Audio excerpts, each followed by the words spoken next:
las mujeres son las que han salido perdiendo tras la revolución sexual. Antes, la exigencia de las mujeres hacía que esa facilidad, esa irresponsabilidad de los chicos tuviera que subir e igualarse a lo que ellas se jugaban, ¿no? La mujer que se reconoce como mujer, la mujer que reconoce su naturaleza sexual femenina, pues toma decisiones como mujer. Bueno, no sé si es normal discutir, sobre todo discutir cuánto. Cuidado con normalizar noviazgos en los que las discusiones son demasiado frecuentes. Y es muy difícil tomar decisiones acerca del futuro cuando te estás dedicando a consumir el presente. Porque realmente hay jóvenes de nuestra edad que ahorita dicen, ¿qué valor tiene casarme? Quiero ser como Leonardo DiCaprio. Hemos llegado a la conclusión en la cual es más fácil para una persona entregarle su virginidad Entregar su dinero. que entregar su dinero. Primero, ¿qué es la virginidad? O sea, la virginidad es tener intacta una telita que está no sé dónde, pero vamos a ver. Entonces, cuando una persona que quiere entregarse virgen a Dios en un convento de clausura, ¿creéis que le hacen alguna comprobación física? No.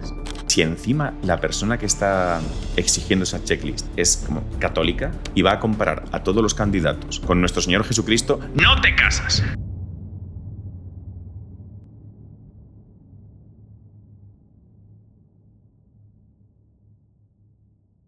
Hola, ¿cómo están? Bienvenidos a su podcast en el que hablamos de negocios, inversiones, política, teorías conspirativas, básicamente la vida cotidiana. Yo soy Nacho. Yo soy Leonardo, así que empecemos con este podcast. El día de hoy estamos con un gran invitado, un invitado que probablemente nos pueda pasar unos tips que nos van a servir para toda la vida. Está defendiendo la instancia más importante que es la familia, institución. Y estamos hoy con Rafael Lafuente. ¿Cómo estás? Encantado de estar con vosotros. Es Rafael. un placer. Muchísimas gracias por vuestra invitación. Gracias a ti. Gracias a ti por aceptar, Rafael. Fíjate que antes de mandarte mensaje para pedirte que vinieras al podcast, mi mamá me mandó unos videos tuyos. No te creo. Y desde México, digo, allá tienes comunidad fuerte, yo creo. Eso es muy meritorio por parte de tu mamá, porque es confiar en que te vas a ver vídeos míos que duran como hora y media, 2 horas. Hay que tener como mucha paciencia para verlos. No, me mandó Reels. Ah, entonces sí, eso es más facilito. Sí, de los Reels. Vale, y en México sí llevo 4 veranos yendo 10 días cada verano a dar formación a parejas, matrimonios, padres de familia, gente joven. Entonces sí, he tenido ocasión de recorrer sobre todo el norte del país y es posible que siga yendo los siguientes años a Ciudad de México y alrededores. Rafael, la pregunta que le hacemos a todos los invitados, todos podemos tener una percepción de quién es alguien, pero nada como escucharlo de primera mano. En pocas o muchas palabras, ¿quién es Rafael? Pues mira, Rafael Lafuente es un chico de La Mancha, como Don Quijote. Entonces yo nací en un pueblito de 7.000 habitantes, rodeado de molinos. Y entonces luego estudié para ser profesor de lengua y literatura española, y es lo que soy. Entonces, pues jovencito, con 19 años, conocí a Diana y nos hicimos novios y ahora es mi esposa. Entonces nos casamos también jóvenes en cuanto terminamos de estudiar y llevamos 12 años casados. Tenemos una niña de 11 años, un niño de 9, una niña de 5 y una niña de 1. Estamos muy felices, seguimos viviendo en Ciudad Real, ahí en La Mancha. Entonces yo todos los días, desde hace 14 años, vengo desde mi ciudad, Ciudad Real, la capital manchega. Desde ahí a Madrid vengo todos los días en tren a dar clase de lengua y literatura a chicos de 16, 17, 18 años. Y nada, mi familia de origen, pues mis papás y tengo 2 hermanos mayores, hermano y hermana, y luego yo, que soy el tercero. Y eso, entonces, profesor, esposo y padre. Y desde hace unos 10 años, ahora tengo 39, pues desde los 29 así, empecé casi sin buscarlo a dar formación matrimonial, afectivo-sexual, y esto fue un poco a más. Y actualmente estoy dando como 100 conferencias al año. Este año un poco más, este año creo que terminaremos el año en unas 120 o así. Entonces hay semanas muy intensas. Y como tengo esposa e hijos y no los puedo tener abandonados, lo que intento hacer es que cuando voy a algún sitio a dar formación, doy mucha en poco tiempo. Entonces, por eso cuando estuve en México este verano, en 8 días di 33 conferencias. Ah, qué locura. No me preguntéis qué he visto de México porque solo he visto los aeropuertos y las salas de las conferencias. Entonces no había tiempo para más, pero claro, cuando viajo sin Diana y sin los niños, no estoy para hacer turismo. Oye, Rafa, ¿cómo pasaste de estudiar para dar clases de lengua española a hacer lo que estás haciendo? Eso me lo preguntan mucho. Pero es que yo no lo he buscado, ¿vale? O sea, yo no lo he buscado. Pero es verdad que desde jovencito, cuando era novio ya de Diana, empezamos a formarnos. Hicimos varios cursos que sobre todo un primer curso que se llama Teen Star, que pasó de Chile, donde se inició, a España, y un médico oncólogo de Córdoba muy bueno, Enrique Aranda, nos formó muchísimo y muy bien. Y a partir de ahí, una vez que estás como... No sé, fue como abrir un panorama. Teníamos 20 añitos, 20 añitos. Se nos abre un panorama acerca de la verdad sexual del ser humano, si pudiéramos decirlo así, que nos encantó, nos fascinó. Y entonces seguimos leyendo cosas, seguimos formándonos, pero sobre todo yo busqué cómo comunicar estas cosas. A mí me había convencido tanto que yo decía, ¿cómo puede ser que ciertos mensajes en el terreno del amor y de la sexualidad estén como proscritos, parezcan como antiguos, casi no se puedan decir en público, si a mí me convencen tanto? Entonces, yo que soy profesor de lengua, soy capaz de, no sé, mantener la atención de 30 chavales jóvenes mientras les explico una cosa que no les interesa. Vale, pues ahora quiero explicar algo que es más interesante y quiero explicarlo de manera que se entienda. Porque como creo que es verdad, esto se tiene que entender para que haya más gente que lo pueda ver verdad como yo. Y así fue. Entonces fue formarnos, pero enseguida no solamente es mi formación, sino que empecé a querer contarlo. Y lo contaba a quien podía. O sea, a mis propios alumnos cuando hablaba con ellos, con amigos. Y bueno, pues aquello empezó a extenderse un poco y ahora estamos aquí. Oye, Rafael, para la audiencia mexicana que nos está viendo ahorita, nuestra audiencia es principalmente mexicana. ¿Cómo viste a México? ¿Lo ves desde un aspecto fragmentado en la parte familiar a comparación de España? Porque ahorita estamos en España, por cierto, sí. Para que entiendan el contexto. Sí. ¿Cómo lo viste a México? Pues fíjate, vi cosas que me gustaron y que me preocuparon. Me preocupó, por ejemplo, que en la ciudad de Monterrey me decían mis amigos de allí, oye, las tasas de divorcio aquí en esta zona del país, ¿no? que es rica, y que son cifras de divorcio a la europea, ¿no? Como que aquí ya se está rompiendo mucha familia, ¿no? Pero al mismo tiempo yo era capaz de detectar algunos, no sé, algunos vestigios de un pasado, no sé si mejor, pero, por ejemplo, varios papás con familias más o menos numerosas, con varios hijos, me contaban la experiencia de que cuando un chico joven quería empezar a andar con su hija, pues le pedía permiso al papá. Pero no digo para casarse con su hija, digo para empezar a andar con su hija. Eso en España es absolutamente imposible, ¿no?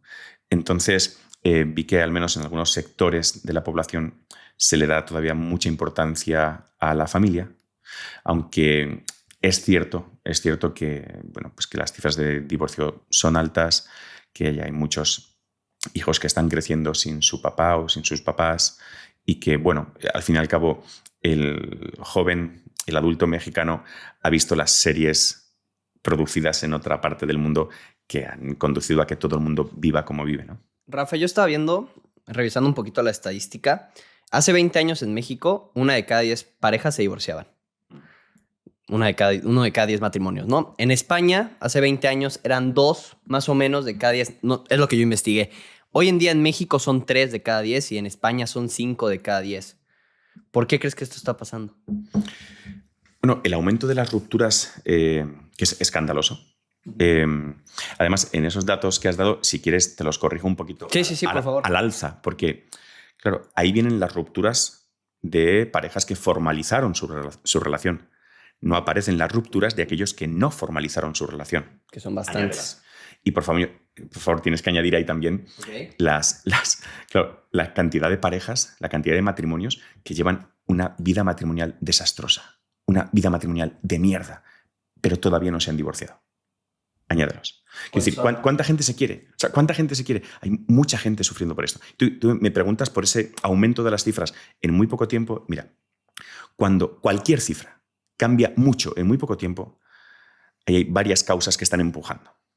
Entonces, vamos a decir una que es evidente y que no solemos tener en cuenta. O sea, la gente se divorcia más porque es más fácil. Es decir, cuando las leyes están cambiando en contra de la familia, las leyes tienen que proteger algunas cosas que son valiosas. Entonces, tú dime qué protección tiene la institución matrimonial en España, cuando en el matrimonio civil, si te casas pues, allí con un juez, con una secretaría judicial, con un lo que sea, en un matrimonio no eclesiástico, la validez que tiene en España es la que sigue. Tú montas ese bodorrio, ese fiestón, invitas a muchos amigos, una ceremonia así muy elegantes todos, dices unas cosas bonitas, te comprometes a no sé qué cosas. Entonces, en España es posible pedir el divorcio a los 3 meses de esa ceremonia. ¿Vale? A los 3 meses de la boda puedes cambiar de opinión. Y la ley que se llamó así coloquialmente ley del divorcio express te permite que una vez que has solicitado el divorcio, si no hay mucho problema, te lo concedan como en 15 días. O sea que es una ley que te está protegiendo matrimonialmente durante 3 meses y medio. Es decir, en la ley anterior que hubo en España, ¿vale? Cuando el cambio de régimen en España, pues hubo una primera ley del divorcio. Y entonces, en esa ley todavía se entendía que había que proteger algo de la institución matrimonial. Porque, por ejemplo, cuando pedías el divorcio, lo tenían que pedir los dos, tenían que alegar causas, decir los motivos. ¿Por qué quiero abandonar a esta persona? Y además, había un tiempo que antes de que te concedieran el divorcio, tenías que vivir separado un tiempo. Un tiempo, digamos, de reflexión. Eran unos meses en los que aún no estabas divorciado. Estabas separado, pero no divorciado. En esos meses de separación, de tomar aire, de pensar algunas cosas, el 20% de las parejas se recomponían. Es decir, estabas poniendo algunas trabas pues, que permitían que las personas se lo pensaran un poquito más. Ahora es una ley que te empuja el divorcio. O sea, es muy fácil divorciarse. Entonces, la ley no protege al matrimonio. Pero hay más cosas aparte de la ley. O sea, ¿por qué la gente rompe más? Llevamos unas décadas viendo que romper es traumático. Romper deja a las personas muy tristes. O sea, una ruptura matrimonial supone un estado anímico, psicológico, ¿verdad? Unos problemas económicos, sociales. Y solo hay que ver, pues a lo mejor podríamos estudiar pues quizás el consumo de fármacos pues del tipo antidepresivos, ansiolíticos, entre la gente que está en procesos de divorcio o que ya está divorciado. Podríamos comparar eso con lo que es un matrimonio estable, ¿no? Entonces, digo que la cantidad de gente que... ¿Esto puedo equivocarme? Sí, claro, por supuesto, adelante. La idea que estaba diciendo era la de... Nos tenemos que equivocar al menos una vez al día. Sí. O si no, no. Espera, es que se me ha ido completamente el hilo. Porque quería decir, o sea, primero la de la ley. Podemos regresarnos bastante. Sí, no hay ningún problema. Entonces, digo que o sea, para que tanta gente se divorcie, eso tiene que haber una cultura en la que el divorcio, en la que la ruptura, no se ve como fuente de problemas, sino como liberación. Uh-huh. O sea, que las películas románticas desde hace décadas hayan tratado de idealizar a veces, pero si no al menos justificar, explicar el adulterio. O sea, en la película romántica, pero también en la literatura, hablábamos de literatura, o sea, lo que hay en La Regenta, en Ana Karenina, en Madame Bovary, es que tu primer marido siempre es un poquito estúpido, es alguien muy mejorable, es alguien que no te quiere mucho. Y luego llega otra persona, que es la que va a dar aire a tu vida, ¿no? Estás tú como aprisionada y viene algo que te libera. Entonces, en las películas románticas, desde hace décadas, lo que nos han presentado ha sido una institución matrimonial pues asfixiante, en la que falta amor, en la que falta espontaneidad, en la que falta pasión. Y ese amor, esa espontaneidad, esa pasión, esa libertad se consigue con otra pareja, en una aventura o directamente cambiando y reiniciando. Oye, que habría que pensar, ¿por qué con el segundo sí vas a acertar? ¿Por qué no con el séptimo? A lo mejor acumulas un fracaso detrás de otro. Entonces, el ataque cultural al matrimonio y al compromiso, yo llevo tiempo explicándolo con películas como Memorias de África. Tu primer marido no te quiere, tu primer marido hasta te pega una infección de transmisión sexual, tu primer marido... Y el segundo es más... No es el segundo marido, la segunda persona que aparece, la que te va a rescatar de... Pues es aventurero, tiene sex appeal, es inteligente y no cree en el compromiso. Te quiere libre. O en los puentes de Madison, como una mujer que estuvo casada toda su vida, con hijos, lo que recuerda de toda su vida y lo que deja en el testamento es el fin de semana de sexo con un desconocido. Titanic, ¿habéis visto Titanic? Tiene 11 Oscars, ¿vale? La quiero volver a ver. En Titanic, no, después de lo que te voy a decir, no. Bueno, a lo mejor sí, para que te la voy a destruir. ¿Puedo destruirte Titanic? Mira, la chica cuando sube al barco es una chica comprometida. Comprometida. Es una chica comprometida. ¿Cómo es su prometido? Qué bien lo hacen los guionistas. Es un tipo arrogante, interesado, es un rico, tiene, ¿no?, su dinero, pero no te cae bien porque es como un tipo así, pues eso, que no es trigo limpio, no juega claro, parece que no la quiere de verdad. Y entonces te plantean que, bueno, hay otro chico que entra en el barco. Recordad que entra a última hora ganando su boleto casi en el último momento en una timba ilegal, en un antro ilegal, será un ludópata o casi. Entonces entra allí en el barco, sabemos porque lo dice él que no tiene dónde caerse muerto, o sea, no sabe dónde se va a levantar y a acostar cada día, no tiene ingresos recurrentes, el dinerito que gana lo gana pintando a carboncillo a señoras desnudas. Y tiene una virtud grande que es que él es capaz, desde la cubierta del barco, es capaz de escupir muy lejos. ¿Quién no querría a un tipo así para su hija? Es un tío lamentable. Yo no lo quiero para mí. Pero el guionista debe de ser que le comentó al tipo del casting, oye, responsable del casting, ¿qué te parece si me consigues para este segundo papel que he creado, me consigues a Leonardo DiCaprio con 22 años? Mi tocayo. Caen rendidas todas, tío. Es Leonardo DiCaprio con 22 años. Ese tío que no tiene virtudes, que no tiene donde caerse muerto, que no lo querríamos para ninguna de nuestras hijas. Pero la realidad es que Titanic te hace ver que el compromiso, no, porque ese tipo es cuidado. Ese tipo y el compromiso que significa ese tipo. De hecho, pudieron haber seguido juntos porque sobrevivieron los dos. No, eso no. Lo que marca tu vida para bien, lo que da sentido a tu vida, son las horas de sexo con ese desconocido lamentable en las bodegas del Titanic. Es lo que recordarás hasta el final. Es decir, mete en tu vida aventura. Escapa del compromiso, escapa del matrimonio y mete aventura. O sea, no podemos hablar de cifras de divorcio si no hablamos de cómo la cultura ha normalizado el divorcio, ha empujado a la gente a no casarse, no comprometerse y si se casa y se compromete, querer huir de esa situación. Y ya como último dato así, o sea, yo creo que lo legal, yo creo que lo cultural y creo que también ese acostumbramiento social, es decir, que tu vecino, que tu amigo o que un famoso rompa y nadie se escandalice. O sea, que cuando vemos que en la vida de los famosos cantantes, actores, ¿no?, a ese nivel social, de esa prensa rosa, o sea, cuando salen en las revistas o en redes, o salen sus rupturas, aparece un poquito también idealizado todo aquello. Hay mucho sufrimiento detrás, pero no se nos cuenta. Y cuando se van con una nueva persona, pues nos cuentan los viajes que tienen con esa nueva persona, pero no nos cuenta que ha abandonado al anterior y cómo está el anterior.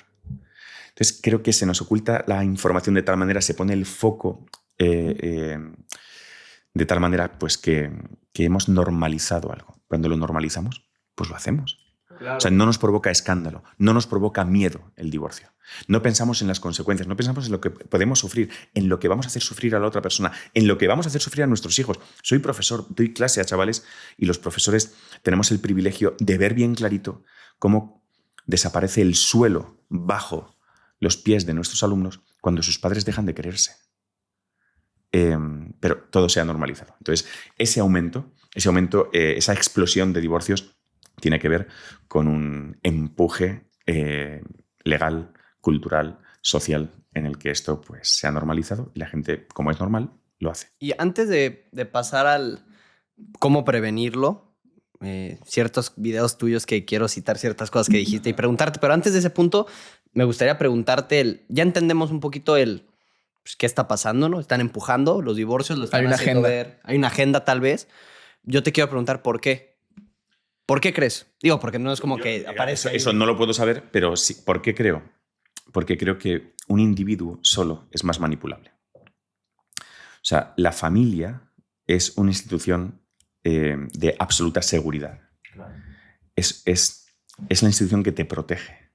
Entonces, sin la familia estás a merced del Estado, estás a merced de tus propios impulsos, a merced del consumismo que te despiertan las empresas, a merced de... O sea, la familia es la institución intermedia clara.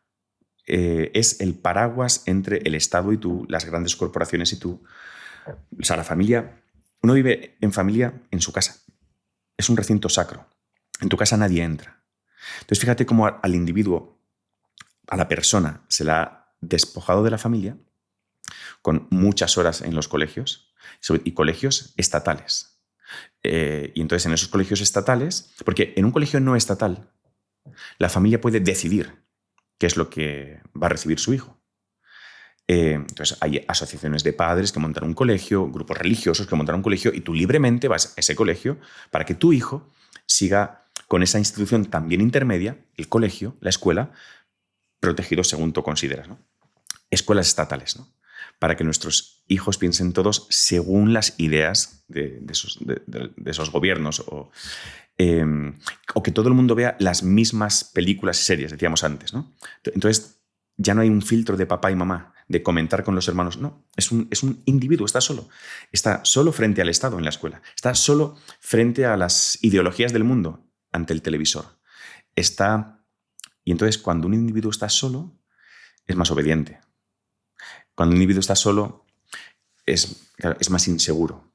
Necesita más compensaciones. O sea, un individuo solo necesita que Amazon le envíe un paquetito a casa cada día, cada 2 días. Un individuo solo necesita ver pornografía. Un individuo solo es que necesita compensaciones que mitiguen el dolor por tener una vida sin relaciones.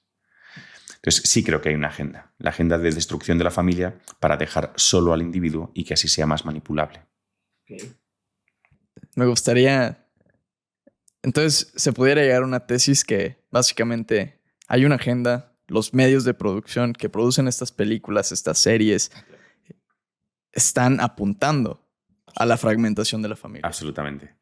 Es que no hay duda, es que no hay familias. O sea, no es una teoría conspirativa, para que les quede claro. Que no es una teoría conspirativa. O sea, de hecho, la gente ha vivido como le dijeron esas series. O sea, esas chicas que han vivido como les dijo Sexo en Nueva York, ¿no? No sé en México cómo se tradujo esa serie, o Sex and the City, o sí, Sexo en Nueva York. Sí. O la gente joven que vive como viven los de Friends. No sé si en México era Friends o Amigos. Sí, claro, gente que comparte departamento con desconocidos. Un departamento chiquito, pero en el centro de una gran ciudad, en una zona de mucha marcha, muchas posibilidades culturales. Están viviendo con desconocidos. Yo vivo desde hace 12 años con mi esposa y en ese hogar pues han ido viniendo niños. Esa es la gente con la que yo vivo. En las series, la familia normal ha ido desapareciendo. Y en las series también ponen al papá sí, como si fuera, con todo respeto, un retrasado mental. Bueno, en las series así más humorísticas, estoy pensando en algunas de las que hay en España, La que se avecina, Aquí no hay quien viva. O sea, en esas series, el papá varón casado heterosexual es o estúpido, ¿me decías? Estúpido, exacto. O malvado. Claro. Algunos son las dos cosas a la vez. Sí. Pero ese es el referente de varón que hay, efectivamente. Entonces, vamos a hacer ver que los hombres pues, no son de fiar, son estúpidos o son malvados. Es mejor que no comprometas tu vida con un señor así, ¿verdad? Claro. Entonces, están solas, no tienen hijos. Porque sí, hay muchas técnicas para tener hijos a los 40, pero para tener 4 no. Es decir, los hijos y los hijos en número y en número grande y abundante vienen necesariamente de una relación estable y comprometida durante años. De estas maneras de vivir nuevas no pueden venir hijos. Y la crisis demográfica es bestial. No nacen niños. Pero no nacen niños no porque haya problemas económicos para tener los niños. O sea, para tener un niño no tienes que mirarte en el bolsillo a ver si tienes lana. Sí. Para tener un niño tienes que mirar a tu lado a ver si hay alguien de quien te puedas fiar. Al destruir las relaciones estables, seguras, duraderas, no te fías de la otra persona y entonces con una persona de la que no te fías no vas a tener un niño. Eso está clarísimo. Rafa, mencionaste en uno de tus videos, en un reel, que antes, en el pasado, dices que antes del año 68, había como este cierto, no sé si la palabra sea respeto, o cierta percepción por parte de las mujeres a saber que su cuerpo valía mucho. Que no era algo tal vez de aplaudir el andar entregándolo. Tanto como el riesgo que asumía. Entonces, con esto del sexo podemos decir todas las teorías que queramos, pero creo que es mejor enfocar nuestro conocimiento del mundo pues a partir de la realidad. Y hay una realidad de las cosas. Y la realidad de las cosas es que las mujeres se quedan embarazadas. Yo no me puedo quedar embarazado. Entonces, el sexo para una mujer significa riesgo. Y eso no es opinable, eso es una realidad. Porque yo puedo tener sexo, la mujer se queda embarazada y yo, como varón, puedo desentenderme. Bueno, ahora lo que han hecho es permitir a la mujer que con los anticonceptivos y con el aborto ella pueda desentenderse también, como hacía el hombre. Es decir, le han dado derechos de hombre, la han convertido en hombre, le han dado el dudoso honor de poder comportarse tan irresponsablemente como se podía comportar un mal hombre. Claro, un mal hombre. Entonces, antes del 68, pongo el 68 como revolución sexual, y revolución sexual obviamente marcada y causada por la implantación generalizada y para siempre de los anticonceptivos. Y el anticonceptivo cambia a la mujer para siempre. Porque una mujer que era consciente del riesgo que asumía con una relación sexual, no solo es el riesgo al embarazo, vamos a decir verdades. O sea, en los países que no son del primer mundo, todavía hoy la primera causa de muerte entre las mujeres es el parto. Una mujer con el sexo se juega el embarazo y la vida. Entonces, eso no se lo puede jugar con cualquiera. La conducta sexual responsable que han tenido las mujeres durante toda la historia hasta el 68 no es derivada, no es cultural, no es religiosa, no es por ideología, es natural, es legítima defensa. Me juego mucho y no me lo puedo jugar con cualquiera. Entonces, la mujer que se reconoce como mujer, la mujer que reconoce su naturaleza sexual femenina, pues toma decisiones como mujer. Entonces, como me juego mucho, mi conducta sexual va a ser responsable. Y entonces, al jugarme tanto, al jugarme mucho, ¿qué le voy a exigir a la otra persona? Pues ese tanto, ese mucho. Es evidente. Entonces, como yo me voy a jugar todo, si tú, hombre, te quieres acercar a mí, ¿sabes lo que me tienes que dar? Muy sencillo. Todo. Me igualas la apuesta.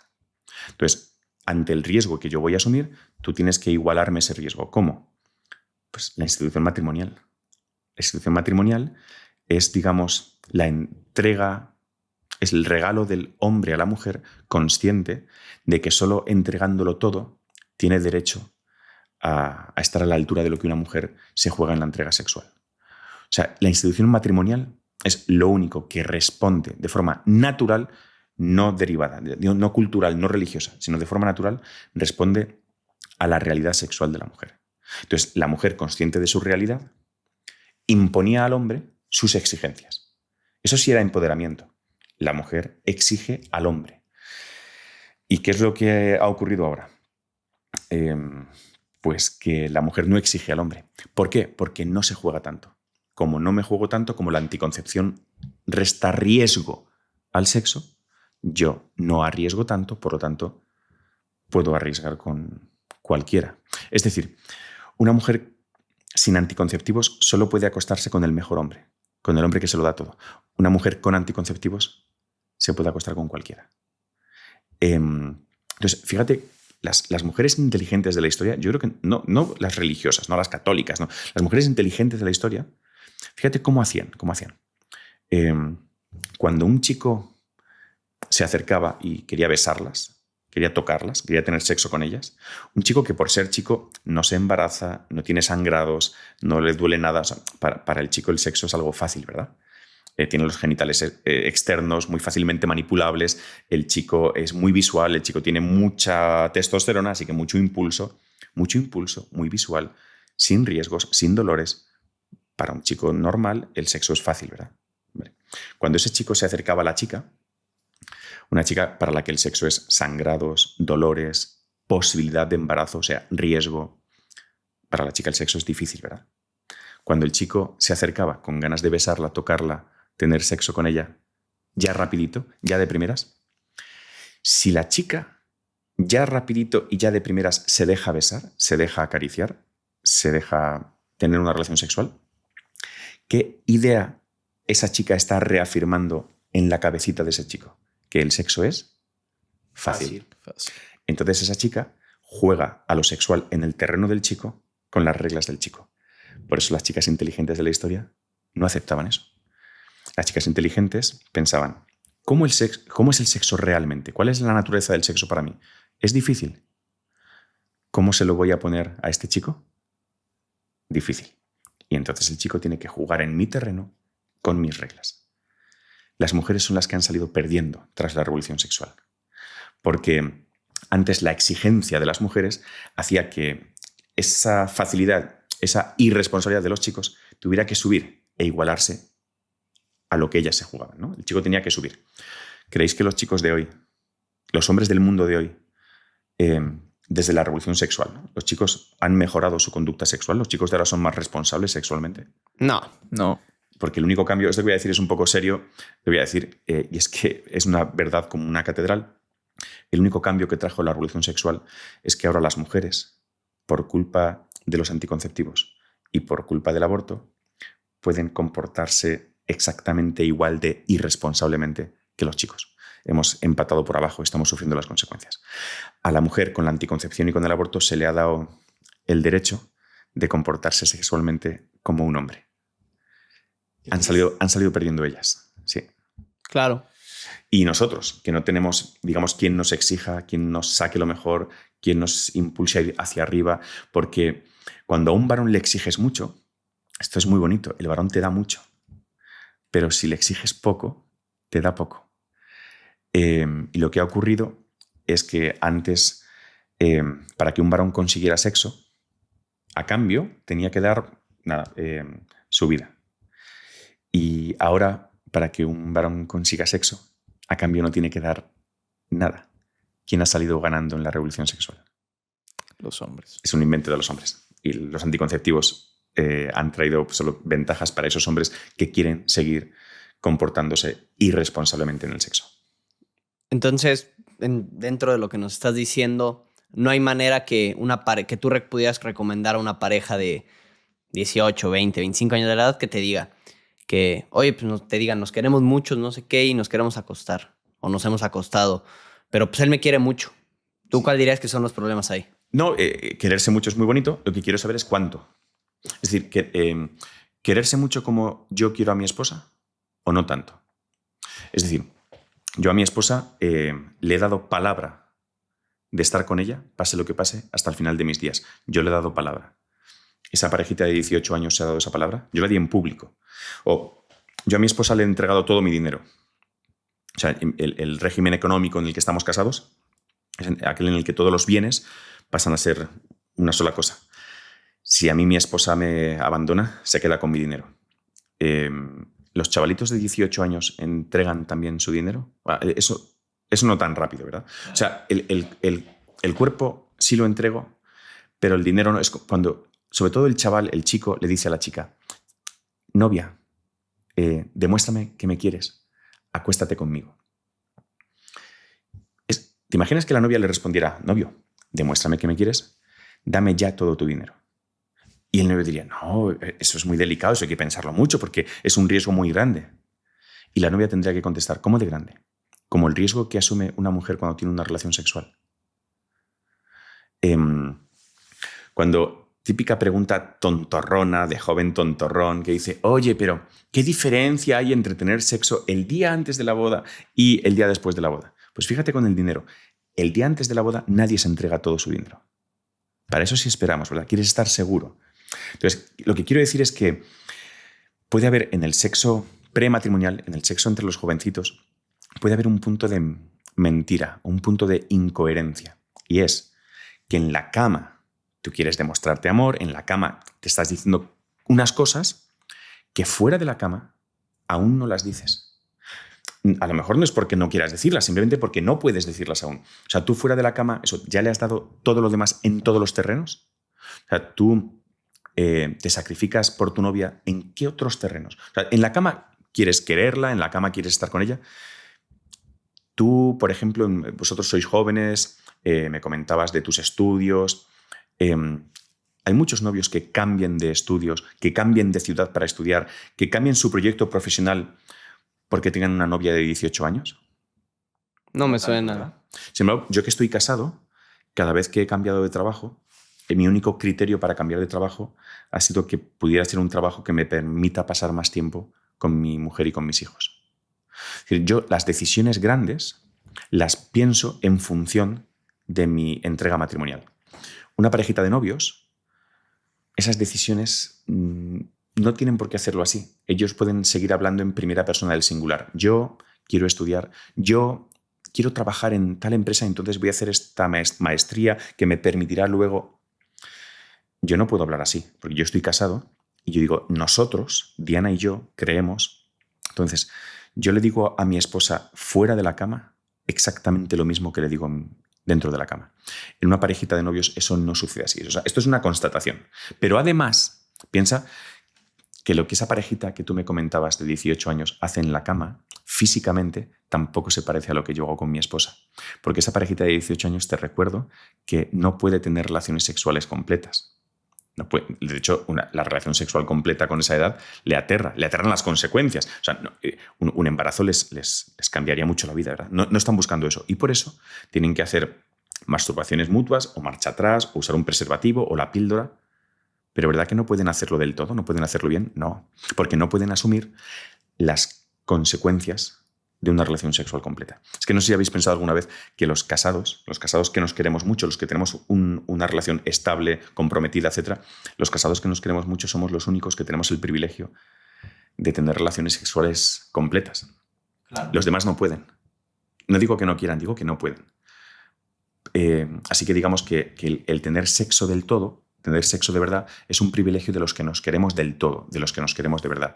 No digo que esa parejita no se quiera, digo que no se quiere como yo quiero a mi mujer. Y por eso sus relaciones sexuales no son como las mías. Pero esto es una constatación. Ni fuera de la cama, ni dentro de la cama hacen las cosas como un matrimonio las puede hacer. Las hacen un poquito por debajo, a otro nivel. No voy a decir peor, voy a decir a otro nivel que está más bajo. Y luego además es que, por cómo es el sexo, hay comportamientos sexuales que siendo o pareciendo idénticos no afectan igual a una persona antes de casarse que estando casada. El sexo une mucho, es una relación muy íntima. ¿Qué pasa cuando esa parejita de 18 años está teniendo relaciones sexuales? Que se une. Pero ¿y tú sabes seguro si te tienes que unir a esa persona? O sea, ¿qué pasa con esas parejitas en las que no comparten mismos principios? Sus caracteres parece que no encajan. Se hablan mal, se tratan mal, se dicen cosas feas. A veces cuando lo ves a él que está en casa de sus papás, ves que a sus papás también los trata mal. Entonces, yo no quiero estar con este chico. Pero si te estás acostando con él, es muy difícil dejarlo. Es muy difícil dejar a la persona con la que te estás acostando, porque el sexo es muy íntimo, une mucho y te permite enmascarar la relación, tapar lo que no quieres ver de la relación y seguir dando oportunidades, porque en la cama metiditos, acurrucaditos, abrazaditos, todos nos queremos, todos nos perdonamos, todos nos damos una nueva oportunidad. Es muy difícil dejar a la persona con la que te estás acostando. Por eso puede quitarte libertad, la libertad de poder romper con esa persona en un noviazgo. Cuando alguien es jovencito, 18, 20, tiene que poder romper con la otra persona. No puede casarse con alguien estando atado. El acto matrimonial es libre. Es lo primero que te preguntan en una boda canónica por la iglesia. Lo primero que te pregunta el sacerdote es si vienes libremente a contraer matrimonio. Tienes que ser libre. No puedes ser un consentimiento viciado en el que falta libertad. En cambio, ¿qué ocurre con el sexo matrimonial? ¿Acaso a mí no me une a mi mujer? ¿No me engancha a mi mujer? ¿Acaso? Sí. Igual que al chavalito de 18 años, con la enorme diferencia de que él puede estar uniéndose, atándose, enganchándose a la persona equivocada, y cuando yo me acuesto con mi esposa, me estoy uniendo, me estoy enganchando a la persona a la que le prometí vivir enganchado, a la persona a la que le prometí vivir atado. El sexo matrimonial el sexo prematrimonial a él lo puede condicionar para mal, puede hacer que yerre en su decisión. A mí el sexo matrimonial me reafirma en mi decisión, me fideliza en mi decisión. Por eso es igual de extraño que haya, o igual de negativo, o tiene las mismas consecuencias negativas el sexo prematrimonial que la falta de sexo matrimonial. Okay. Oye, Rafael, voy a retroceder un poquito en el tiempo y pasar Hay una frase, yo he estado leyendo la Biblia y la leo todas las noches. Y hay una frase que a mí se me quedó grabada las últimas semanas, los últimos meses, de hecho, en la cual es cómo Jesús, al ver a los humanos, a su creación, se da cuenta que las cosas que nosotros pedíamos eran cosas materiales. Eran títulos, eran riqueza, eran comida. Y él decía, no puedo comprenderlo. No puedo comprender que yo les estoy dando cosas que no son de esta tierra y me están pidiendo cosas materiales. Y me doy cuenta como creo que a partir de esta revolución sexual también viene una revolución de materialismo en la cual pienso acerca de mí como individuo, pienso acerca de mi dinero, de lo que yo quiero ganar. Y es como le hemos perdido ese valor a lo que somos como humanos. Como mencionaste la parte sexual y mencionaste la parte económica. Cómo en esta sociedad hemos llegado a la conclusión en la cual es más fácil para una persona entregarle su virginidad Que entregar su dinero. que entregar su dinero. ¿Cómo pues? Esto es muy curioso. Esta pregunta es muy buena. Creo que la relación entre la familia, el matrimonio y la virtud de la pobreza, de la austeridad, del no estar apegado a bienes materiales, eso tiene mucho que ver, ¿eh? Eso tiene mucho que ver. Dice el Señor Jesús que no se puede servir a dos señores. Y es verdad porque lo dice Él, pero es que además es verdad. Porque, fíjate, una de las cosas que está impidiendo a los jóvenes casarse es el miedo no el miedo al compromiso, como dicen algunos, es el miedo a elegir, porque cuando eliges una cosa, pues no puedes elegir otras. Elegir algo es renunciar a otro algo. Entonces, fíjate, este mundo materialista, apegado a tener cosas, también, ojo, a tener experiencias. Porque, fíjate, más que la propiedad, y esto no sé si es un poco conspirativo, pero no se nos invita a tener propiedad, sino a tener experiencias, viajes, comidas de todo tipo. Y entonces ahora uno come en todo tipo de restaurantes, de comidas del mundo, y viaja por todo el mundo y hace deportes de riesgo que nunca tuvo intención de hacer, pero que ya tantos amigos suyos han hecho y que por redes sociales hay tanta gente que hace que se siente llamado a hacer, y tiene que irse de mochilero a Tailandia y tiene que conocer México porque la cultura precolombina pues debe de ser una cosa maravillosa. Y entonces, pues, como no se puede servir a dos señores, pues el Señor del mundo, el Señor que nos ofrece las cosas materiales para entretenernos y los viajecitos y las comidas y los deportes, pues nos tienen entretenidos.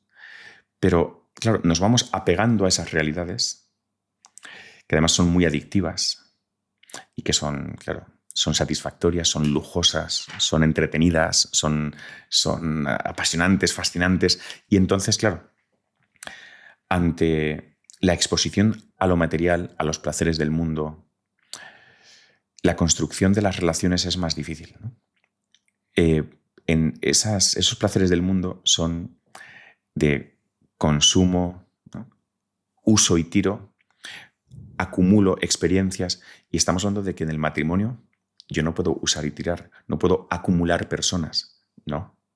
Es una entrega radical, es única. Y algo que es único significa, o sea, que solo voy a estar con esta mujer, con todas las que hay en el mundo. No, yo es que con lo de los países no lo he hecho así. Yo es que quiero estar en muchos países del mundo. Durante toda la historia, salvo algunos especiales aventureros y algunos benditos aventureros que, oye, pues que fueron capaces de evangelizar un continente entero, pero lo normal es que uno nacía y moría en su país y que uno comía la comida tradicional de su país y que uno iba... Entonces, como nos están pidiendo que cambiemos de país, que cambiemos de comida, que cambiemos... Pero ¿cómo no vamos a cambiar de mujer? O sea, la misma mujer para toda la vida debe de ser algo muy aburrido, muy aburrido. Entonces, en vez de construir... Fíjate, a ver si para responder a esto, cuando algún amigo nuestro nos presume de que es muy ligón, tiene mucho éxito con las chicas y cada sábado está con una chica distinta o cada mes o está acumulando experiencias, fíjate que si lo pensamos tranquilamente, ese amigo está siempre haciendo lo mismo. O sea, es como se mueve una casilla y retrocede. Se mueve una casilla y retrocede. Se mueve una casilla y retrocede. Porque está teniendo una relación con una y luego la deja. Y con otra y luego la deja. Tiene sensación de movimiento, porque siempre está en movimiento. Tiene sensación de aceleración, pero la realidad es que no se mueve de donde estaba. Y va cumpliendo años y no se entrega a nadie. Y no tiene hijos. Claro, cuando yo me casé, yo tomé una única salida. Es una decisión que es tomas esta y no tomas las demás. Pero fíjate, al estar casado, yo no doy un pasito y me regreso. Yo doy un pasito y un pasito más y un pasito más y un pasito más. Entonces yo elegí a Diana y con Diana llevo 12 años casado y tengo 4 hijos. Yo estoy haciendo historia. Y los demás están repitiendo y acumulando experiencias que los dejan siempre en la casilla de salida. Nos han engañado. Entonces, cuando el Señor nos anima a aspirar, a ambicionar cosas mayores, nos está pidiendo ambicionar la entrega, el amor verdadero, el cielo, y no quedarnos apegaditos a la tierra, mirando dónde vamos a comer mañana, mirando qué vacaciones de verano van a ser las siguientes, a qué excursión me voy a apuntar o a qué gimnasio o a qué... Entonces, lo material nos tiene la cabeza embotada. Digo lo material o digo las experiencias, digo ese tipo de cosas nos impiden mirar a lo más alto, a las relaciones duraderas, al cielo.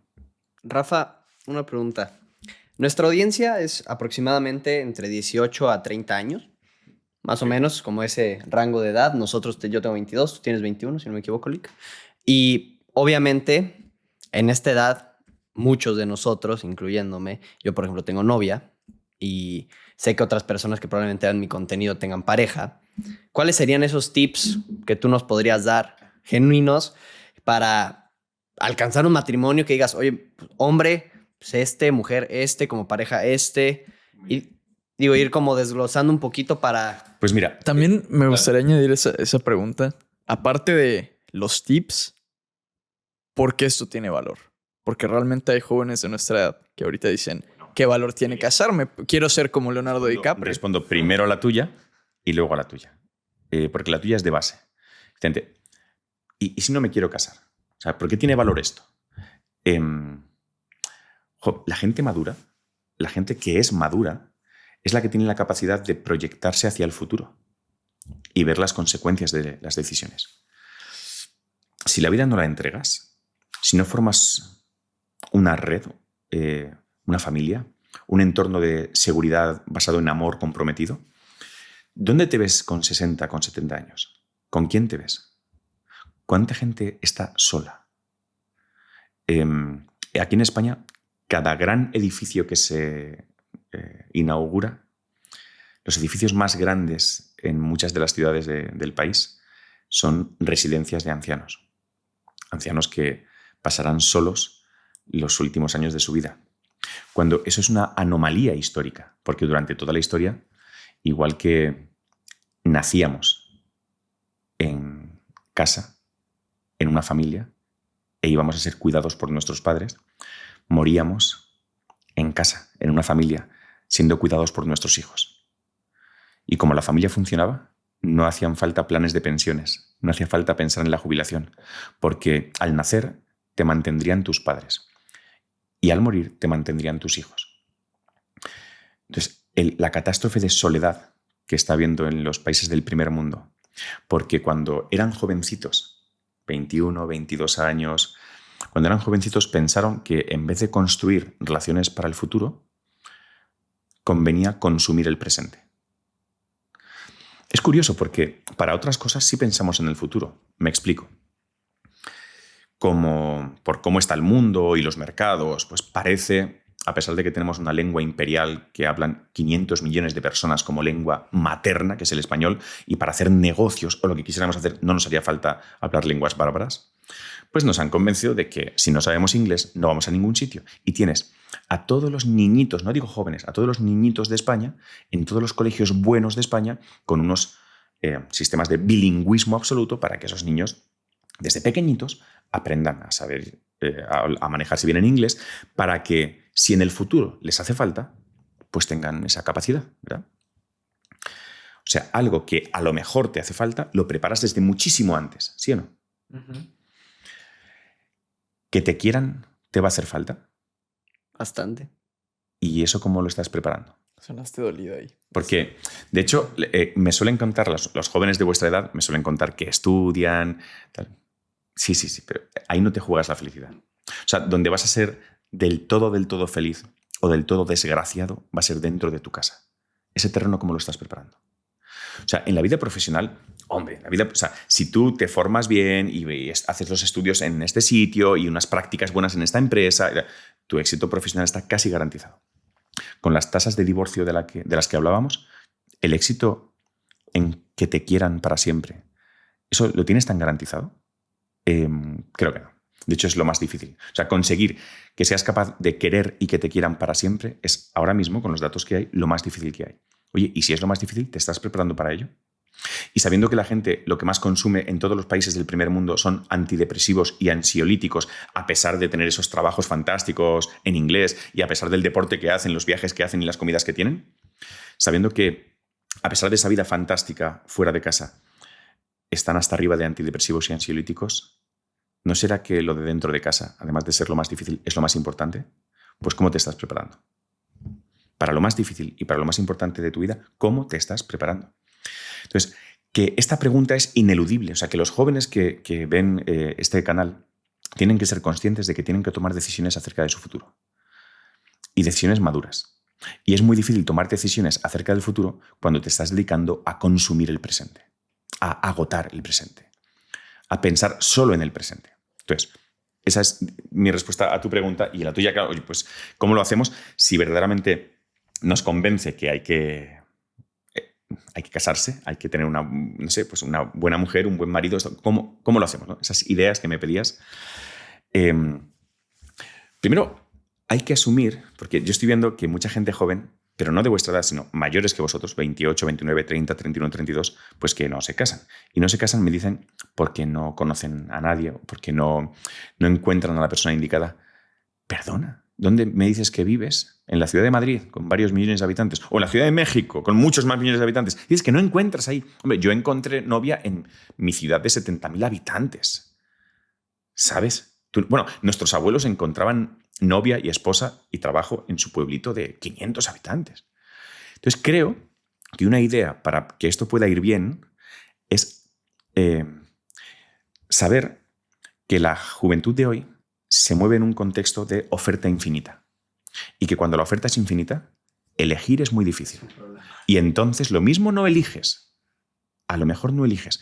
Cuando hay que elegir entre, pues yo qué sé, conoces 5, 10 chicas buenas pues de tu entorno familiar, ¿no? Amigos de tus papás o de tu entorno de la escuela, pues esas eran las chicas que tú conocías, pues mira, con una de esas te casarás y serás feliz seguro.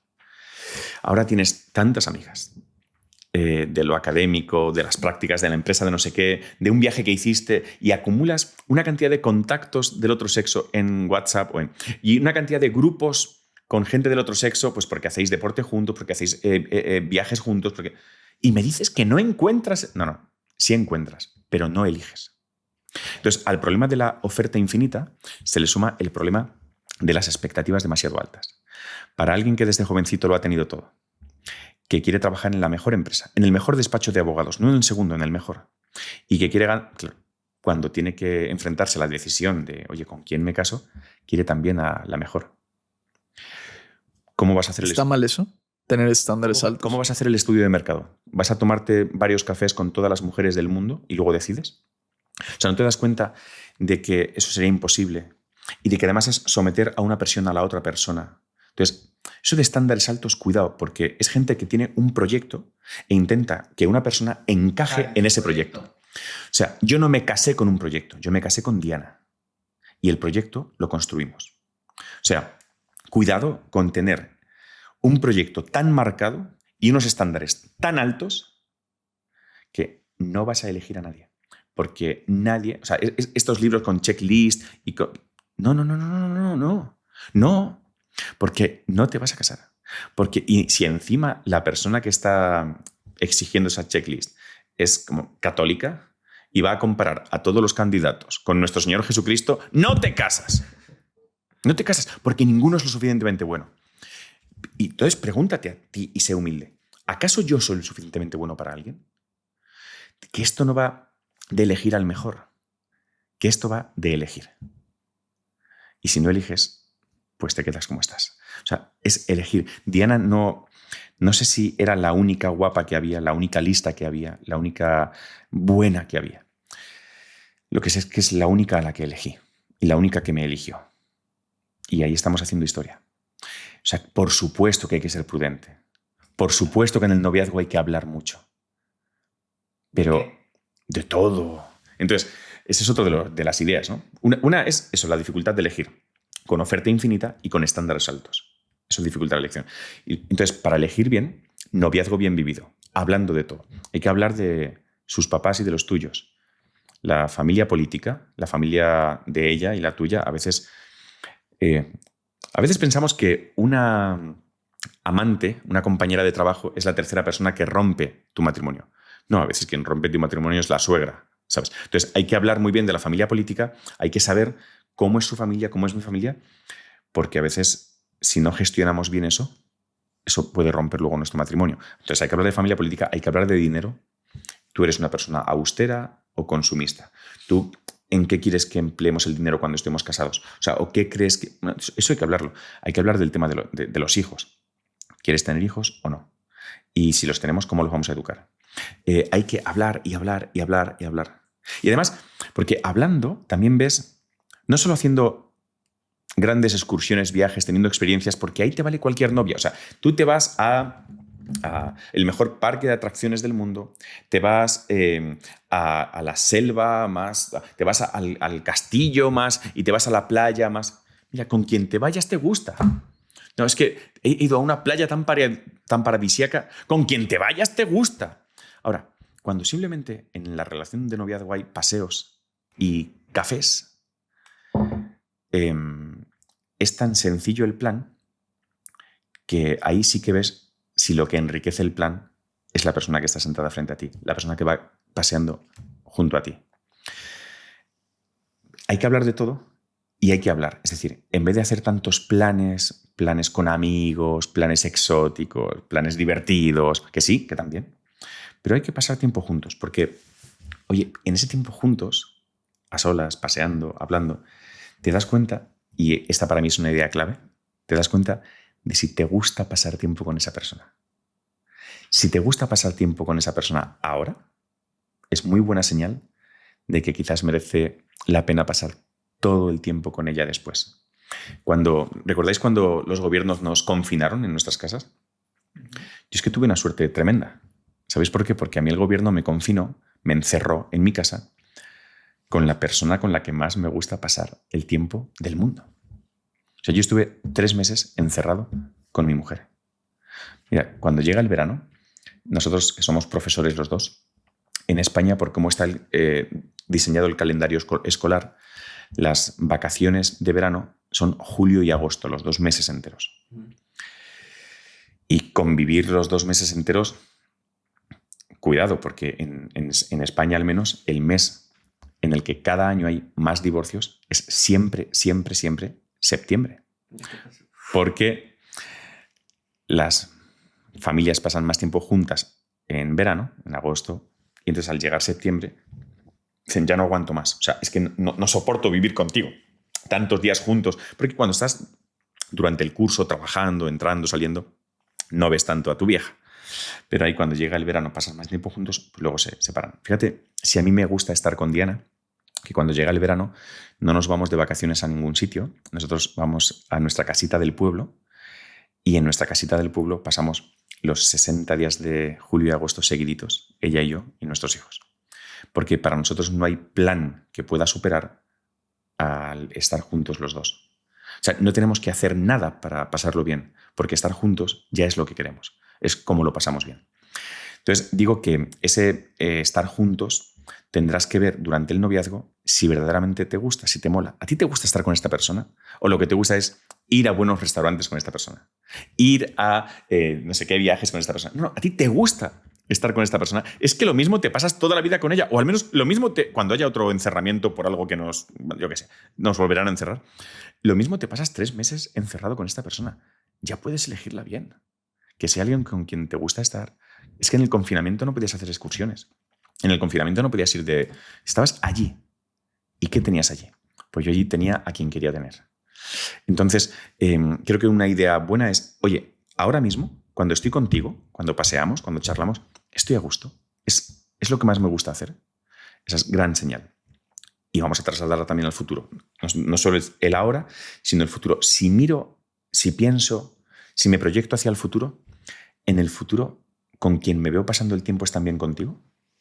Pues mira, si la respuesta a las dos preguntas es que sí, o sea, que ahora con quien me gusta estar es contigo, y en el futuro con quien me veo es contigo, apuesta por esa relación. Eso está clarísimo, está clarísimo. Y una última idea que nos puede servir es, cuando tenemos novia, cuando tenemos novio, estamos más contentos, más felices, estudiamos más, rezamos más, trabajamos mejor. O sea, esa persona saca lo mejor de nosotros. No digo que nos cambie, nadie nos cambia, pero sí saca lo mejor de nosotros. Más alegría, no sé, un sentido más esperanzado de la vida. O sea, es que si esa persona saca de ti lo mejor, tío, sois equipazo, apuesta por esa relación. Ahora, si cuando estás con esa persona sueles estar un poquito enfadado, si las broncas son frecuentes... No, es que es normal discutir. Bueno, no sé si es normal discutir, sobre todo discutir cuánto. ¿Cuánto nos enfadamos? ¿Con qué frecuencia? Cuidado con normalizar noviazgos en los que las discusiones son demasiado frecuentes. No es buena señal. No es buena señal. Entonces, si el estar juntos saca de nosotros lo mejor, nos ha de estar alegres. No discutimos mucho. Pero ¿qué tienes que pensar más? Dale un anillo y os casáis pronto, se puede ser, para que los niños vengan pronto a esta casa y también que se vayan pronto de esta casa porque la fiesta la tienes montada con tu esposa, no con los niños. Justamente aquí quiero primero decir un punto que hace mucho sentido todo lo que dices, sobre todo el de conocer bien a tu pareja y saber si te cae bien la realidad. Sí. Porque luego cuando tienes relaciones sexuales fuera del matrimonio, pues puede ser que no te caiga bien tu pareja, pero pues te guste tenerla en la cama, ¿no? Te refieres a cuando tienes relaciones sexuales antes del matrimonio, ¿no? Sí, sí, Claro, sí. claro. O sea, El elemento físico puede enmascarar la relación. O sea, a ti eso, no te gusta tanto estar con ella, a veces discutís fuerte, pero en la cama sí te gusta estar con ella. Entonces, es un elemento clave. De hecho, creo que para saber, incluso en esas parejas en las que ya hay sexo frecuente, parejas de jovencitos, 18, 20, 21, 22, para saber si es la persona de su vida, para saber si tienen que apostar por esa relación, creo que hay que quitar el elemento de lo físico, hay que quitar un momento el elemento sexual para que el elemento sexual no enmascare la relación. O sea, ¿verdaderamente quiero estar contigo o solo sigo contigo porque me estoy acostando contigo? claro, no, sí es un puntazo. Me estuve riendo cuando estabas hablando de esto, porque pues tengo amigos que son de mi edad que estas son las típicas conversaciones que tenemos luego. Digamos, muchos de los jóvenes que van a estar escuchando esto se van a sentir como identificados. Digamos, yo estaba hablando con un amigo. Conocimos unas niñas. Y pues él me decía, oye, es que son guapísimas, hermosas. Y me decía, hasta parecen reloj de arena. Pero me decía, pero es que parece que no tienen nada en la cabeza. Me dice, se la pasan hablando de DJs, se la pasan hablando de cuál discoteca van a ir el siguiente fin de semana. ¿Y eso va a ser para toda la vida? Se la pasan hablando acerca de cómo en ese caso estaban hablando del casino también. Sí, va. Entonces, después de que esas niñas, a mí me dijo mi amigo, no, te las voy a presentar, son muy lindas, no sé qué. Y después de conocerlas, yo le dije a mi amigo, oye, a los 30 minutos ya... Sí, puedes, ya fíjate, sabía. apostar por la imagen, apostar por lo físico, o sea, apostar por una chica de la que me he prendado por su silueta. Puede ser una apuesta perdedora. ¿En qué sentido? Ese físico, ¿cuánto tiempo se mantiene? Cuidado, vamos a decir primero que yo quise andar con Diana, yo le pedí salir a Diana porque me parecía la más guapa. O sea, yo no quería hacer una obra de caridad. O sea, yo fui a por la más guapa. Pero para elegirla, o sea, cuando yo le pedí salir, cuando quise ser su novio, habían pasado 3 meses en los que yo llevaba hablando con ella mucho, íntimamente. Entonces yo ya no sabía solamente lo que había en su silueta, sino que yo sabía lo que ella tenía aquí y aquí. Y es que la silueta cambia mucho. De hecho, en cuántas parejas, ¿no? Cuando van cumpliendo años y la silueta, la figura de esa mujer, pues ya es más madura, ya no es tan atractiva, ¿qué ocurre? o mujeres que están volviéndose muy nerviosas porque quieren mantener su tipo de jóvenes y entonces están teniendo cirugías estéticas continuamente. O directamente el esposo le dice, no lo intentes, no puedes igualar a las que vienen por abajo, y entonces dejan a su esposa para irse con otra que tiene 20 años menos. ¿Eso pasa o no pasa? Sí, claro, porque hemos apostado a caballo perdedor. Mira, obviamente tú quieres conocer a la chica guapa y tal, y es una alegría ver belleza en una cara, pero vas a estar toda la vida con esa mujer. Más vale que tenga algo en la cabecita, más vale que tenga algo en el corazón. O sea, y también hay atractivo. Yo siento verdadera admiración por muchas cosas de mi mujer en las que me resulta muy atractiva intelectualmente, muy atractiva por la bondad de su corazón. Entonces, o sea, que el atractivo es un conjunto, y mucho cuidado con las que solo nos ofrecen fachada, solo nos ofrecen pues esa primera plana. No, o sea, chicos, tenemos que profundizar un poco y tenemos que ver qué hay detrás de esa chica, qué hay dentro de esa chica. O sea, apostar nuestra vida con una chica que tenga podrido el cerebro o podrido el corazón, o las dos cosas, puede ser muy arriesgado. Y más en los tiempos que corren, con ese feminismo rampante. Mucho cuidado con equivocarnos y ofrecer nuestro corazón a alguien que realmente no lo quiere tomar, o alguien que en su cabeza tenga ideas extrañas sobre el hombre, sobre el matrimonio, sobre la vida.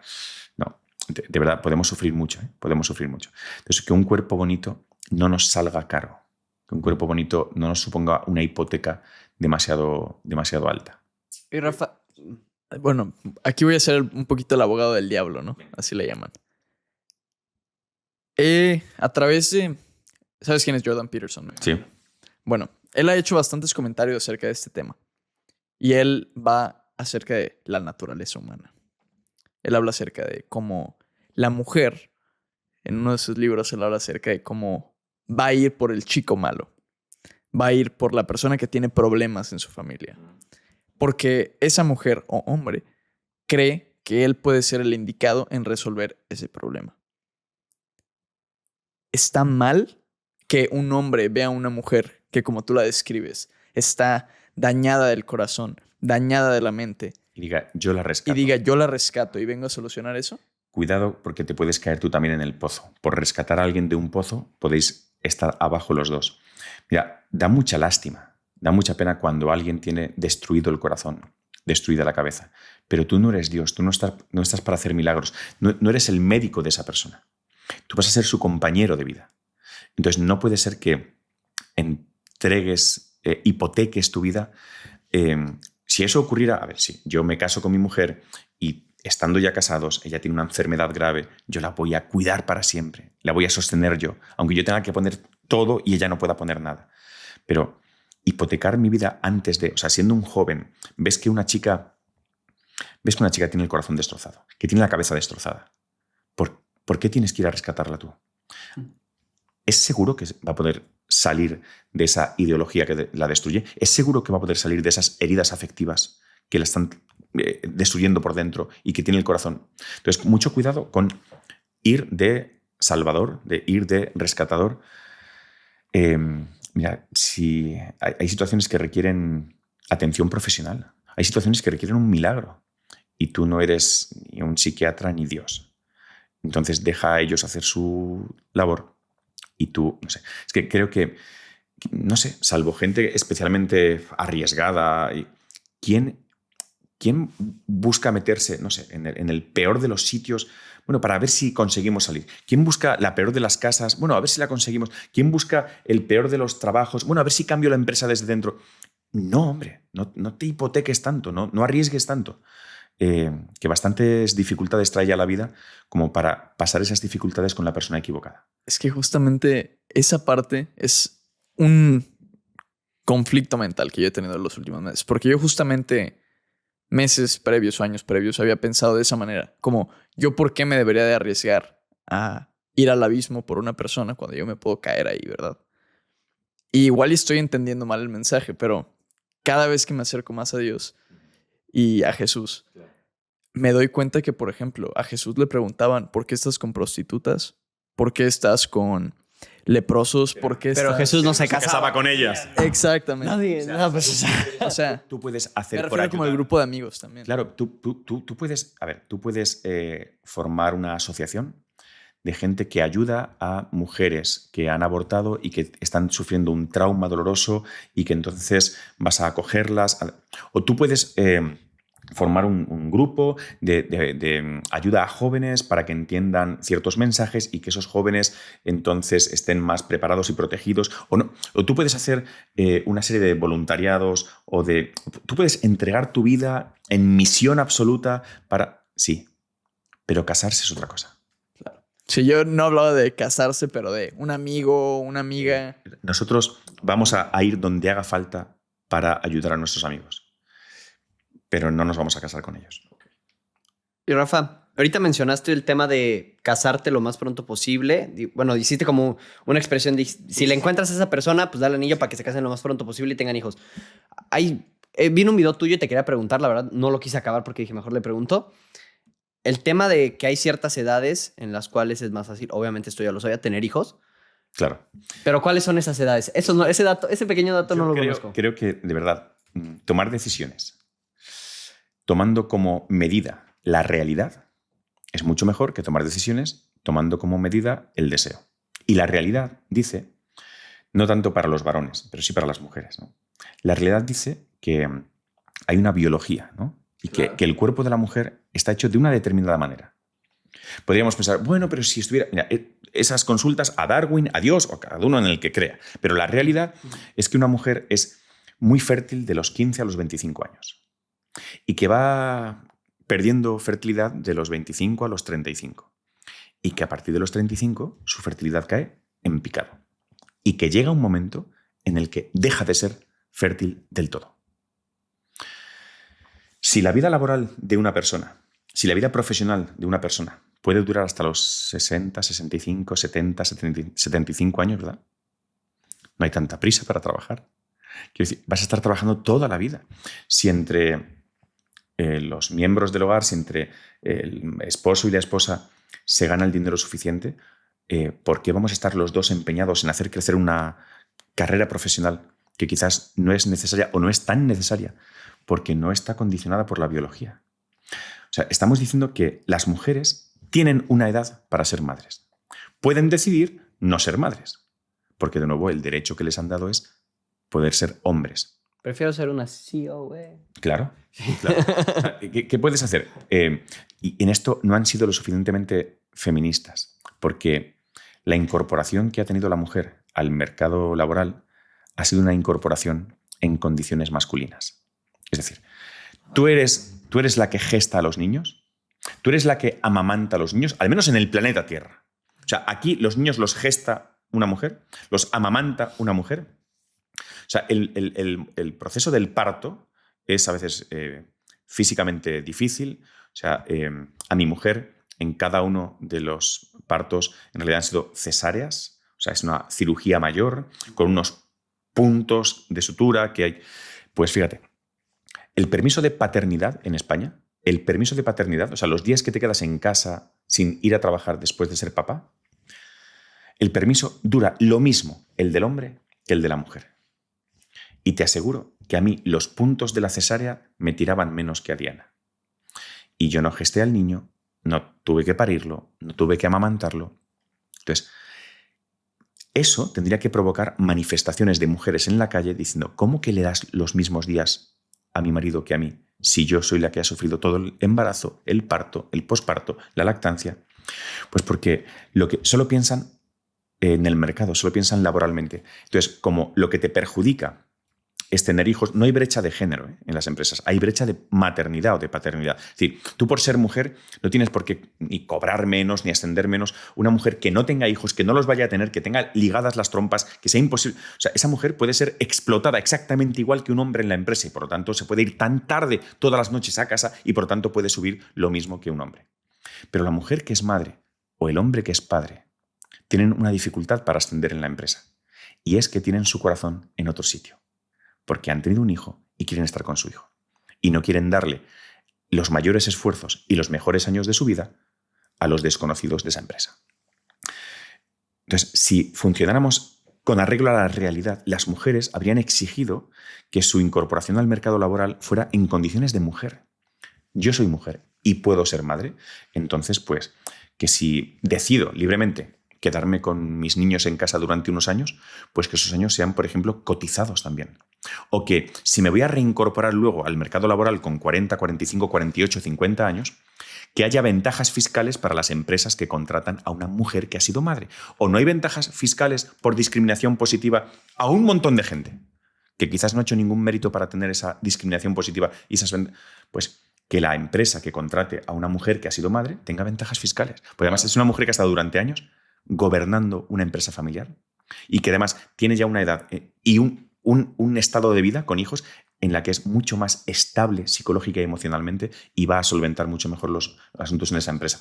Entonces, hay que tomar decisiones en función de la realidad. Y la realidad de la mujer, y creo que es evidente salvo para la gente que es anticientífica, antibiológica, y con esa gente no se puede hablar hasta que salgan de su sueño, la realidad de la mujer es que es mujer y que puede ser madre.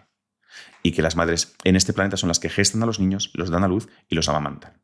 Y eso es tan determinante que tendría que determinar también las leyes. Claro. Y Rafa, una pregunta que tengo aquí anotada. La gran mayoría, bueno, no sé si la gran mayoría, igual me estoy inventando este número, pero yo creo que un gran porcentaje de jóvenes y de no tan jóvenes todavía no tienen esta esposa, este esposo, este matrimonio y ya tuvieron con sus parejas pasadas o con la actual relaciones sexuales. Entonces, tal vez este mensaje hasta lo podrían sentir como de que, ay, es que lo están diciendo como un ataque porque están diciendo que solo las personas vírgenes van a ser felices en el matrimonio. Y creo que tú no has dicho eso. No, nunca. Entonces, es por eso que te quiero decir que, como hacer esa aclaración. Primero, ¿qué es la virginidad? O sea, la virginidad es tener intacta una telita que está no sé dónde, pero vamos a ver. Entonces, cuando una persona que quiere entregarse virgen a Dios en un convento de clausura, ¿creéis que le hacen alguna comprobación física? No. No. Porque la virginidad no es una telita que tengo o no tengo. La virginidad es una capacidad para entregar el corazón entero. Oye, entero y con algunas cicatrices. Entero y con algunas cicatrices. No pasa nada, pero lo entregas entero. O sea, el asunto no es tanto de virginidad perdida o no, sino si el asunto es si has ido dejando trozos del corazón por el camino. Entonces ya es un corazón que no se puede entregar entero porque has acumulado heridas afectivas. Y esas heridas aún no han sanado. Pues yo, por ejemplo, no me casaría con una persona que está herida afectivamente por los riesgos que comentábamos antes. Es un corazón que no sé cómo va a responder. Mira, yo tengo algunas cicatrices en mi cuerpo y mi cuerpo no es débil ahí. Eso está cicatrizado, ha curado bien. Entonces no hay ningún problema. Cuando alguien ha tenido experiencias previas, esas experiencias es evidente que marcan, porque lo que hacemos con el cuerpo afecta a todo nuestro ser. Es imposible decir que el sexo es solo sexo y que es algo que hacemos solo con el cuerpo. Es imposible que el acto más íntimo que se puede hacer en la tierra entre un hombre y una mujer no tenga consecuencias para toda tu persona. O sea, sí las tiene. Pero una vez las ha tenido, cuando ha acabado esa relación, el factor tiempo, por ejemplo, el factor tiempo ayuda muchísimo. ¿No dice el refrán que el tiempo todo lo cura? Incluso cuando acabas de perder, porque ha fallecido tu papá, tu mamá, y te duele en el alma, y estás muy dolorido durante muchísimo tiempo, pero ¿verdad que el tiempo ayuda? El tiempo ayuda y cada vez el dolor se vive de otra manera y estás más sereno. Entonces, en las relaciones, obviamente las relaciones sexuales marcan. Cuando has sido una relación sexual con la persona equivocada, marca. Pero el tiempo te ayuda a recolocarte y entonces se recupera la virginidad. Lo que no puede ser es ese mensaje tramposo de que un clavo saca otro clavo. No sé si en México se dice así. Sí. Que es como, bueno, como ya he tenido experiencias y esto ha salido mal, ahora vamos a por otro, a ver si con este... Y luego a por otro. Y entonces acabas, ahí sí que acabas en el pozo. Porque no es que un clavo saque otro clavo, es que cada clavo nuevo te hunde aún más. Entonces creo que el factor tiempo es fundamental para sanar, para recuperarse, para que el corazón cicatrice y también a veces no por un cambio de pareja. Hay parejas que al inicio de su relación de noviazgo pues andan muy metidos en lo sexual, pero ellos van hablando, van tomando decisiones y son parejas que llegan al momento de la boda mucho más vírgenes de lo que empezaron la relación. Porque han ido hablando y han ido recomponiendo algunas cosas y han entendido que lo mejor es hacerlo así. Luego, para los que sean creyentes, me parece evidente que hay que dar un mensaje de esperanza en el sentido de que, además del tiempo, como curador de heridas. Pues el Señor Jesús, yo siempre he pensado que además de ser carpintero, era sastre, porque Él sabe coser las heridas del corazón. Y el corazón, hay que decirle a la gente joven, en una época de mucha herida afectiva, el corazón no es de quien lo rompe, el corazón es de quien lo sana. Entonces, siempre hay esperanza. Nadie está hundido del todo. Porque siempre hay esperanza porque el Señor siempre espera algo de nosotros. O sea, el Señor siempre confía en nosotros. Entonces, eso da mucha confianza. Uno, cuando se siente tan querido y tan perdonado, ve que el mal o el error no tienen la última palabra. Entonces, eso da un enfoque para vivir que es tan alegre, tan esperanzado, tan confiado, que entonces las heridas sanan. Creo que hay que saberse perdonados, hay que pedir perdón y nada, y el corazón se puede entregar perfectamente entero y entero con cicatrices, Me gusta. Estimado, ya nos estamos quedando sin tiempo. Te vamos a hacer 2 preguntas que le hacemos a todos los invitados. La primera es, si le pudieras dar un consejo a esa versión de ti que necesitaba un consejo, o a cualquier persona que necesita un consejo, ¿qué consejo le darías? Qué difícil es esto. Pues creo que conforme está el mundo, yo pediría a la gente joven, o les daría como consejo el que paren un poco. Llevan un ritmo muy alto en todas las facetas de su vida. Hay que volver a leer con calma, pasear con calma, tener conversaciones con calma y pensar no solo en el presente, sino también en el futuro. Entonces, un ritmo un poquito más bajo, menos experiencias, hombre, menos vueltecitas por el mundo y una vida también centrada en el futuro y no solo en consumir el presente. Creo que les diría eso. Segunda pregunta, ¿quién es la persona más increíble que has conocido en tu vida? Mi esposa, sin lugar a dudas. Diana. No tengo duda alguna en esta respuesta. Y si la conocierais vosotros, pensaríais lo mismo. Pues esperamos que un día los traemos a los dos. Cuando queráis. Estaría bueno. Estaría Por bueno. parte, ya nos gustaría enfocarnos ya con más tiempo, también con las preguntas que nos manden la gente, acerca más del matrimonio, esos tips que creo que has de tener muchísimos y información acerca de cómo hacer ya que un matrimonio funcione. Ya hasta hoy llegamos al matrimonio. Ahora, ¿cómo lo mantenemos vivos? Exacto. Muy bien. Ya traigo unas preguntas listas para la segunda. Fantástico. He estado muy a gusto con vosotros. Ha sido un placer. Estimado, muchísimas Gracias gracias a por el vosotros. tiempo, por poco tiempo de anticipación Bueno, y por hombre. venir hasta acá. Muchísimas gracias. Muchas gracias Ha sido un y placer. La gente va a estar encantada. Pues nos vemos en el siguiente episodio. ¿Sabes, familia? Nos vemos en el siguiente episodio. Chao.